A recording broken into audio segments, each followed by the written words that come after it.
So let's say that finally, after hundreds of hours of slagging away in front of a computer screen, after months and years of working and perfecting, you finally have completed your shitty Harry Potter fanfiction. Nothing left for it now but to sexually relieve yourself while staring at pictures of the underage Harry Potter actors and try to get your new manuscript published. But how the fuck do you get something published? What's the protocol? The process? Is this how you get published? No. Is this how you get published? No. Golly, getting your work published seems like a hard task, no? It's difficult to find good step-by-step information on your own, and it's really difficult to start breaking into the world and getting your garbage published. But it's not impossible. It's just kinda hard to find out just what the hell you need to do. Well, as it just so happens, your good buddy Some Asshole is currently in the process of getting publishers to look at a manuscript he wrote. And as I continue on towards the end of my own publishing journey, I've learned a fuck of a lot about something that only just recently ago I knew almost as little as your dumbass did. Researching just what to do in order to start getting published wasn't a terribly hard task by any means, but it was sort of a trying one.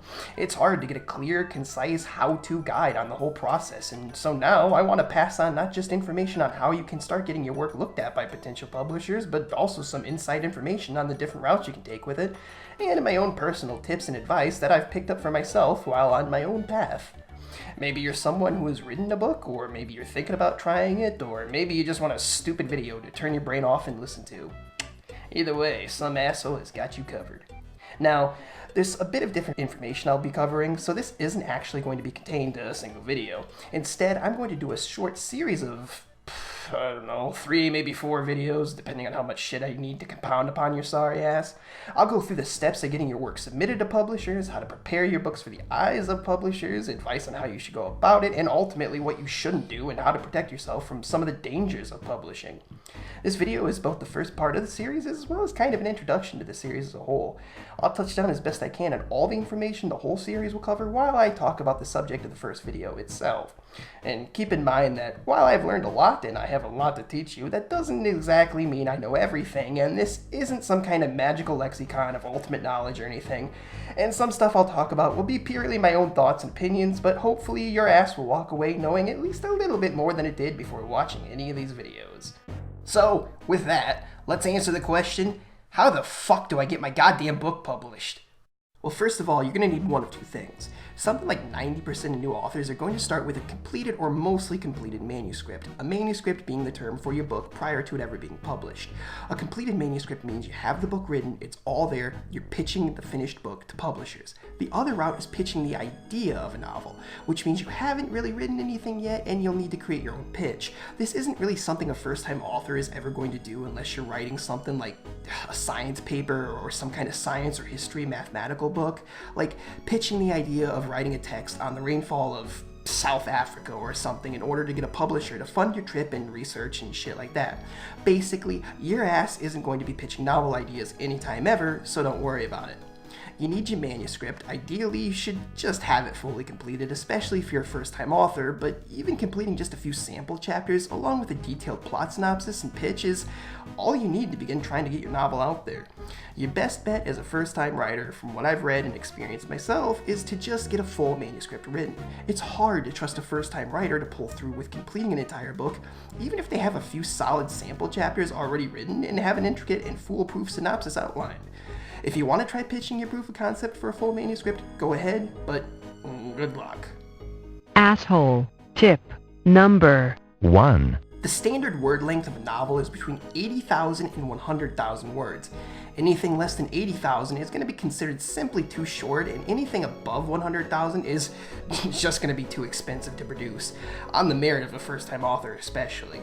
A lot of people write their first work and it's some massive, horribly bloated 200,000 word behemoth, and shit like that just isn't going to get published unless you've got a whole lot of Jon Snow stashed somewhere. Try to push for more than 80,000 words, but try to keep it under 100,000. This isn't a make or break rule by any means, and if you run over 100,000 words, as long as your writing is both good and not over bloated and in need of editing down, you won't be in any trouble, but try to keep it under 100,000. Trust me, it's hard enough to get published as a first-time author without scaring publishers away with your 350,000 word long story about a kid who fights crime wearing his magical fursuit or something. Like, come on, man, keep that shit edited down. Asshole. Tip number 2. If you didn't know, a novel is a work of fiction, as opposed to something nonfiction. Nonfiction books are not novels. They are biographies, autobiographies, history texts, science texts, medical texts, etc. Do not ever try billing your manuscript as a fiction novel. That shit will get your manuscript laughed straight into the garbage bin. If it's a fiction, it's a novel. If it's nonfiction, it falls under an appropriate category. So anyways, you got your manuscript, or perhaps your manuscript pitch. The fuck do you do now? How do you get it to the publishers? Well, if you lack insider connections, and let's face it, pal, the only connection you'll ever have is when the rope connects your neck to the ceiling fan, you're actually never going to be directly dealing with any publishers at all. At least at first. This is what a lot of people don't seem to understand, and what proves to be one of the biggest first hurdles in getting a manuscript out. You're not going to be mailing your shit right to Scholastic or Random House or something. They don't have the time for your shit. No, instead, you'll be going through agents. That's right, agents. Like the things movie stars have that get them booked to perform in movies. Once you write your manuscript, you'll need to get it submitted to as many goddamn literary agents as you possibly can. Literary agents are a lot like the filters of the publishing world. Major publishing houses don't have the time or energy to shift through all that dog shit, so that's where the agents come in. There are only a handful of major publishing houses, and yet there are millions of writers. Instead of 100,000 manuscripts getting tossed into some poor fuck's desk at Random House, those 100,000 manuscripts can be broken up between, say, 1,000 agents. Then, those agents review the manuscripts that they believe worthy of getting looked at by publishers, and then the agent submits the work for you, basically.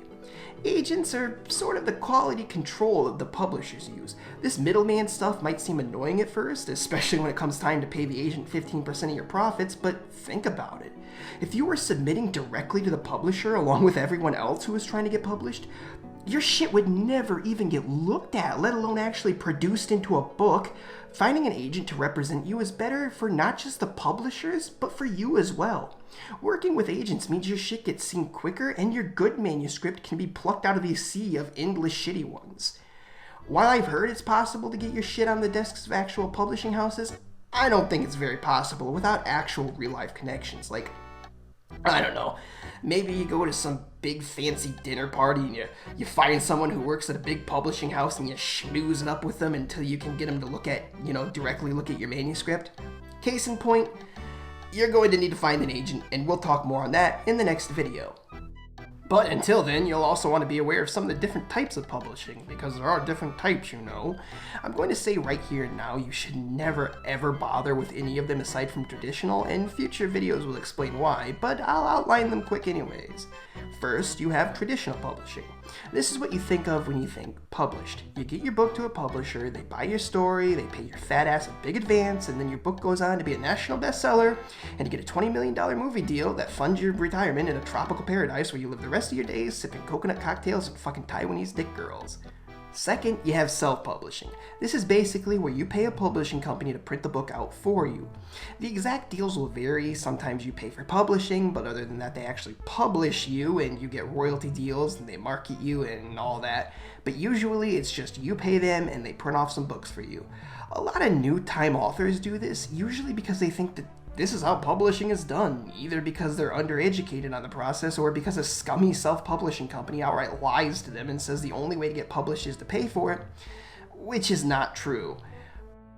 Personally, you should never ever do self-publishing, unless you're self-publishing an ebook, which in that case, go for it. It's actually a pretty good path to take, really, and I'll explain why in a later video. But other than self-publishing as an ebook, don't do it. Trust me, it's far better and far more satisfying to get your book traditionally published. But moving on. Third, there's hybrid publishing. Hybrid publishing is a bit like self-publishing, but less, scummy? Is that the word I want? I don't know. Essentially, hybrid publishing is where you pay money to a small-time publishing house in order to get your manuscript edited for actual print. No matter how well you write your book, chances are, unless you really know what you're doing, the text will have to be edited for printing. It'll need to be line edited to fit the page size the book is using, paragraphs might have to be broken up or consolidated, etc. A legitimate publishing house will just pay for this to happen out of their pocket and not yours, but smaller ones simply won't have the money for this, or they don't want to risk it and would rather have you be the one footing the bill. Other than that, they operate exactly like a normal publishing house. A lot cheaper than self-publishing, but I still wouldn't use it if I didn't have to. And I do not. And fourth, you have vanity publishing. Vanity publishing is like self-publishing, but, well, don't do it, man. Just don't vanity publish. Don't do it. Don't do it. It's way more expensive. Don't do it. One of the upcoming episodes to this series will cover all of these publishing options in detail, but is my own opinion, don't use any of them except traditional. If your work is good enough to be published, you should be getting paid for it. That's how it works. Publishers are the ones that need you, not so much the other way around, really. Whatever your deal is, whether it's in advance or royalty payments or a single sum of money to buy the story, you should be getting paid for it. If you can't find a publisher to pay you for your work, that's kind of a hint that you should probably go back to the drawing board with it. Not that authors haven't found success through self or hybrid publishing. There have been some who have, but they're very few and far between, and paying to get your work published shouldn't be part of the equation. Self-publishing venues aren't for little guys like you or me. That shit is for like video game companies and stuff where they commission books to be written for them and then pay to have like 10,000 copies printed off so they can sell them as a product and shit, you know? You want my personal advice? Don't self-publish. You should be paid money for your work, not the other way around.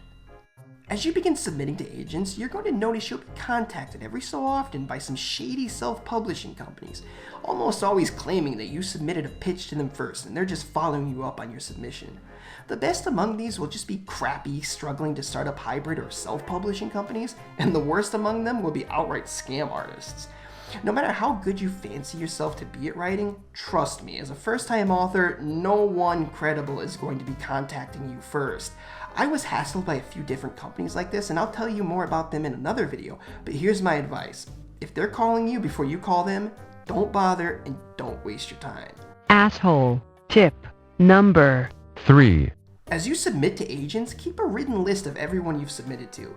You should strive to have manuscripts and pitches sent out to at least 20 agents at any given time. Once you start getting up to like 100 fucking agents and shit, it can be really hard to remember who is someone you submitted to and who is someone claiming you submitted to them who is, in reality, just some scummy self-publisher that got your email or phone number and is trying to get your money. So, this all might leave you asking, how the fuck do I find agents and how do I submit to them? Well, finding agents is easy, and I'll provide a few links to free sources of them in the description of the video. You can purchase these sort of like almanac books that list all the registered literary agents, kind of like a big phone book. They're published annually and kind of expensive. If you want to absolutely maximize your chances of finding an agent interested in your manuscript, then something like this might be a good investment. But I had no trouble finding a lot of agents from just Google searching, so poke around and see what works for you. Because we live in the year 2015 going on 2016, the majority of agents aren't going to require or even want physical copies of your manuscript. Lots of the major ones will require physical copies, so if you're going to submit to them, you'll want a few copies printed off, but all the slightly smaller time agents are happy enough with digital copies. A few of them will want full manuscripts submitted, but most are just going to want like 3 sample chapters, which should always be the first 3 chapters of your manuscript, or some might want the first 5 pages, or the first 10 pages, or whatever. Some might want 10 pages and a detailed plot synopsis, some might want the manuscript text pasted right into the email, or some might want it attached as a file. Whatever the specific agent wants, you do it. One thing all of them will want is a query, which is basically like a small, super formal introduction letter you'll head off your manuscript submission with. I'll tell you all about the query letter and plot synopsis ACCs in the next video. To recap, once you've gotten your work ready to pitch to publishers, you're going to be going to literary agents instead of right to the publisher. You'll submit to dozens of agents, get rejected by most, but eventually you just might find one that will represent you to publishing companies. That concludes this short intro to getting published. Next time, we'll go into detail about how to prepare your manuscript for publishers, all the formal ins and outs, what you should do and shouldn't do, and whatever tips I can think to give you to help you out on that. Like I said, I'll toss in some links in the description to get you started looking at some literary agents so you can, begin to get an idea of what all that shit is about. I'll include some better written and overall more helpful guides in the links below as well, so feel free to check those out for additional shit I didn't tell your ass. Thank you and good night. I'll see you beautiful shitheads in episode 2, The Manuscript.